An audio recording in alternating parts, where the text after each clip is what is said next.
In review of intake manifolds, long tube runners make big torque in the lower RPM. General Motors really should have put the tune port intake manifold in truck applications, and some performance enthusiasts have done that with really great results.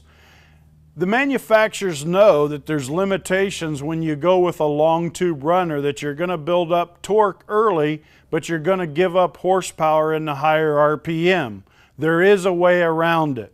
Toyota calls it acoustic induction. Ford calls it intake manifold runner control, where we have a valve in the intake manifold that lets air flow into the engine through long tube runners, making big torque numbers early in the RPM, and then when we reach a certain RPM, the runner closes or opens, allowing airflow into a short runner so that we can step into the advantages of a short tube runner manifold for making high horsepower. Therefore, the manufacturers that use this dual intake manifold runner design, or acoustic induction, or intake manifold runner control, they get to have their cake and eat it too.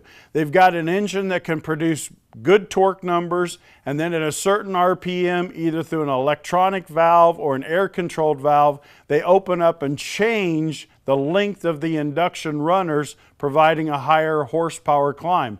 They can also tie this into variable cam timing or variable cam duration, such as the VTEC system on the Hondas, and getting the best of both worlds, basically having two intake designs of airflow into the engine, one for torque and one for horsepower, and the computer controlling when these happen.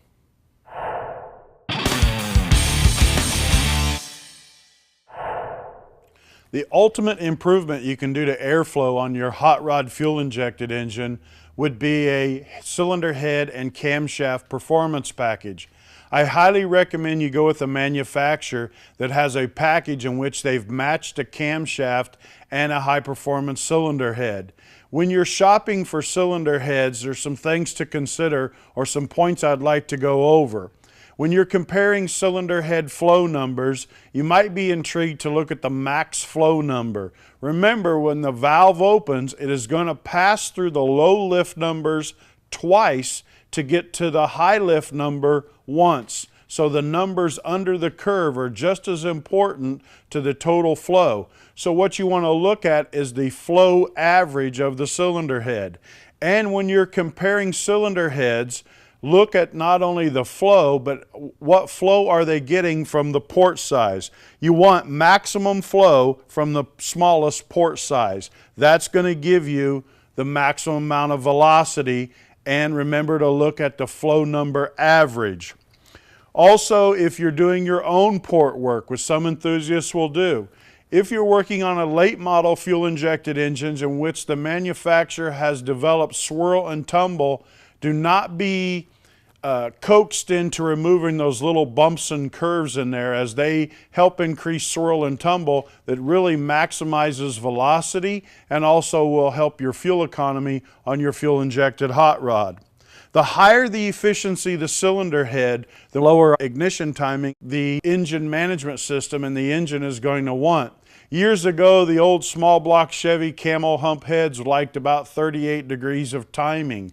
Newer LS1 cylinder heads, the cathedral port heads, those cylinder heads sometimes don't want any more than 25 degrees, and a lot of times only 22 degrees of timing at ignition timing at wide open throttle. Also consider, when you're replacing the heads in your head and camshaft package, your overall compression ratio. So you want to compare the combustion chamber size, the pistons, the shape of the piston. Is it a flat top piston? Does it have valve reliefs? Is it a dome type piston? Most manufacturer engines will have valve reliefs and a flat top style. But also consider that if you're changing the thickness of the cylinder head gasket, or you're putting a cylinder head on that has a smaller combustion chamber size, you're going to increase the compression ratio. Remember, you want to consider the compression ratio on the fuel that we have today. Sometimes in some areas across the United States, it's hard to find 93 octane. If you increase the compression ratio, the overall engine will be more octane sensitive.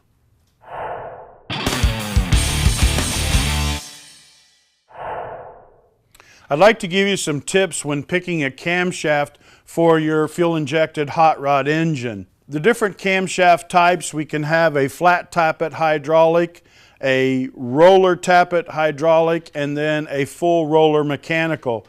Typically we find the full roller mechanical in all-out racing applications. Some street strip cars will run a full mechanical roller. Of course, then you have the added work of having to adjust the lifters that can be time consuming. Most of the hot rods that are street driven will be the roller hydraulic tappet style. And over the years we've learned that reducing the parasitic friction inside the engine by using a roller camshaft yields benefits in torque and horsepower. Can you pick a camshaft that's too big?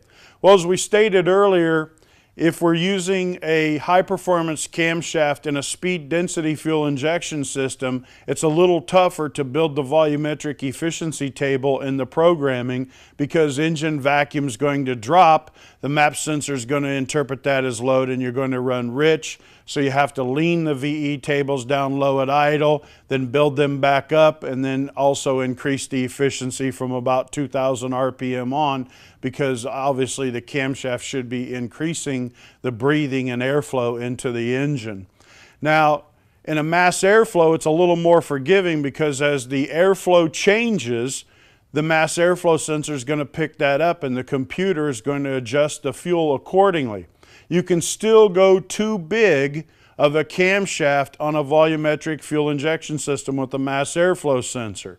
And the trade-off is, if you want the biggest and baddest camshaft you can put in there, the trade-off is going to be some idle drivability problems and some surging below 2,000 RPM, because the bigger the camshaft, the more overlap you're going to have between the intake and the exhaust. Some customers may want to live with that surging below 2,000 RPM and the quirky idle effects, the surging idle effects. I tend to let the customers pick a camshaft, and I try to indicate to them that I don't want the lobe separation angle to be under 114 LSA, which comes in at 110 degrees intake center line. That seems to be an overall good number that keeps the valve overlap at a minimum and keeps the vacuum high. It's easier on the tuner, and even though it is a hot rod and you're looking for maximum performance, you'll enjoy the improved drivability and the lower RPM and the idle quality.